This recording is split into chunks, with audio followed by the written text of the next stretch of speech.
Welcome to another video. Let's talk about how to heal. And what I mean heal is any wounds that you have, because we have our inner child, we have our inner teens, depending on what age you are. But I just wanted to, I guess, talk about it because it is really important to figure out what wounds you do have so you can start bringing in any abundance, anything that you know want to achieve in life, or if it's like a relationship or anything else.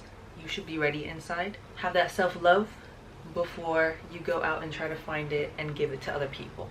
We're not trying to get into those toxic situations, relationships, etc., etc. So this is just from my experience, a disclaimer. But yeah, let's get into it. I want to start with inner child because honestly I feel like this is the most important one. It is basically, ooh, I'm getting chills. It is basically what has shaped your life, because whatever you have gone through as a child really reflects on what type of deep wounds you have, what wounds are really prevalent in your life so far, and basically, you know, it really just shapes your mindset on life in general.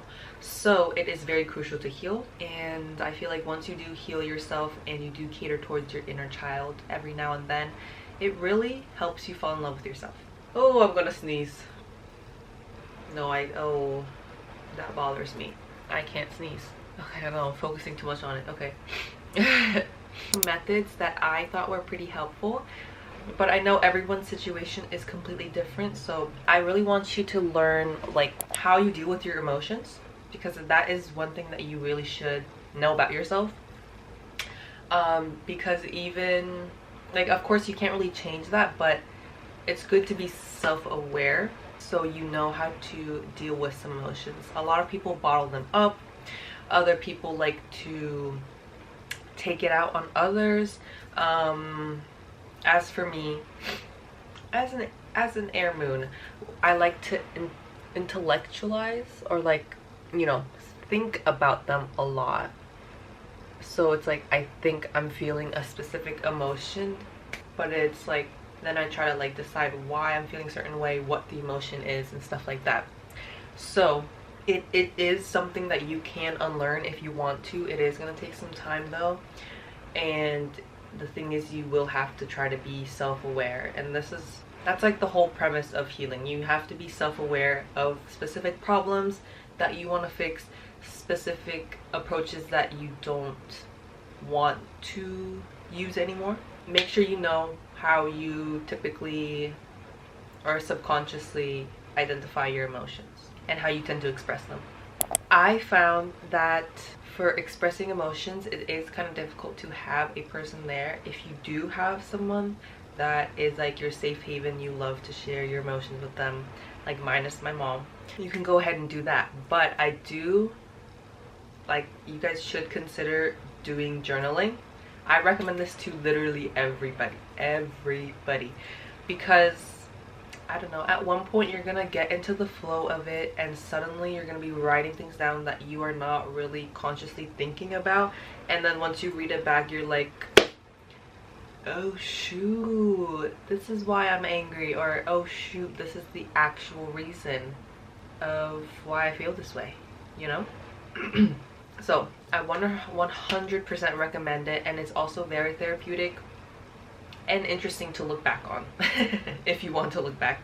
But it's great because you just have an outlet of where to put your emotions, and I know some people don't really have an outlet for their emotions, so this is definitely one healthy coping mechanism.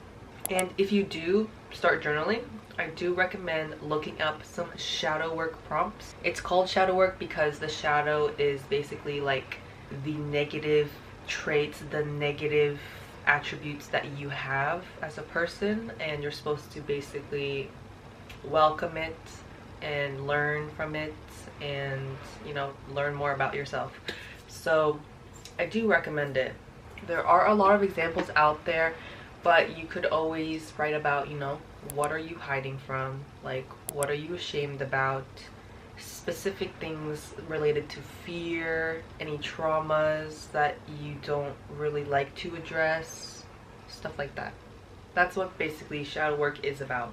it's anything that you're avoiding, any negative habits that you're doing. Why are you doing them? What is the root cause? So I do recommend that. Be ready. You're gonna start crying probably, and if you don't cry, you should try. I mean, don't force yourself, but I mean, like, you know, like it's healthy to cry. It releases those emotions. We don't want to be keeping the emotions in our body, because that actually happens. Some people hold stress within their body, and I feel like it's probably why a lot of people do get sick. So please release your emotions. So specifically with like your childhood, your parents and stuff, if you are willing to and you want to talk about your childhood with your parents, I do recommend it, because I'm sure there are certain things that, certain situations, certain words that they have said might have hurt you, and this is based off a situation. Okay, if you had a very traumatic childhood with your parents, this is based off of your choice. I am not pushing you to do anything, because that is an extremely hard situation, and I honestly have no words, and I could never give advice on that. But it is a good thing to do, especially if you were not close with one of your parents. You know, try to get some understanding, try to learn from them. It'll definitely heal your inner child if you weren't as close to one parent as the other, if that makes sense. So yeah, and then of course for your inner child, you have to be doing things that you love to do as a child. So like drawing, I don't know, like reading, but just allow yourself to be creative. Do things that you used to love, or you know, maybe it'll re-spark an interest in it as well, because a lot of people used to love to do art, and now because they're so busy, they don't really get to do it. So make some time for that. It's going to make you feel happy, and creating is just amazing. As I like to say, and that I've heard from other people, treat yourself like you would treat your own child. And so most of these methods do apply to the inner teen. I know for sure that, you know, the teenage time of your life, it's usually filled with a lot of insecurity, a lot of interesting lessons. Please make sure to journal about all of that. Like, if you did not feel accepted, if you felt insecure, self-doubt, self-sabotage, anything that you kind of went through during your teenage years, write about it. I don't know, I just feel like the teenage years were just extremely confusing. There was just like so much going on all the time. Let yourself do the things that you weren't really allowed to do. Let yourself be rebellious if you didn't really get to experience that. Rebellious meaning, like, you know, I mean, whatever you want to take it as. But it's just like simple things, like, I don't know, like eating a bunch of junk, being your inner teen, letting yourself be a teenager, anything that you would have loved to do when you were a teenager and your parents kind of just said like, no, don't do it, you know. But I'm saying, like, in healthy ways, guys. In healthy ways. And to just like take yourself out on like little solo dates, because we're supposed to love ourselves first, and I think it's just really important to get to know ourselves. And I feel like the way to make yourself happy and get to know yourself is through little solo adventures. So I definitely recommend that as well. And the thing is, you have to remember, guys, like, healing is not something that you can rush. Everyone, I feel like, is always healing from something or learning and growing from something. So just a reminder, not linear. Just trust that it will get better with time, and just be gentle with yourself, because you deserve to have a safe space and to be that safe space for yourself. And just remember that you are safe and that you are loved. And if right now you are not in a safe position, I am sending you a lot of love. For healing, it is a very hard process, I will say, because you do have to be honest with yourself. You have to be completely honest. If you're not being honest, girl, like, what are you trying to do here? It's not something that you can BS, you know? Let yourself feel hurt, let yourself heal, let yourself cry, and it'll get better day by day.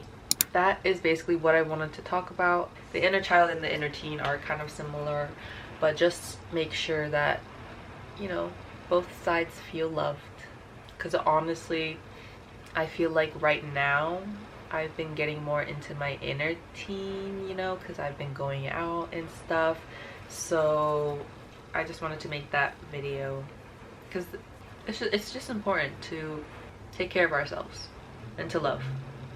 Don't be afraid, and remember that you're doing this for the best, for the better, for, you know, the amazing life that you're setting yourself up for. So I will see you guys in the next video. I hope this was somewhat helpful. I don't know, I've been learning a lot ever since, you know, 2020 and everything like that. So I just wanted to share some of the things that I have learned so far. And yeah, I will see you guys with another video with a little cute weekend vlog. But yeah, bye!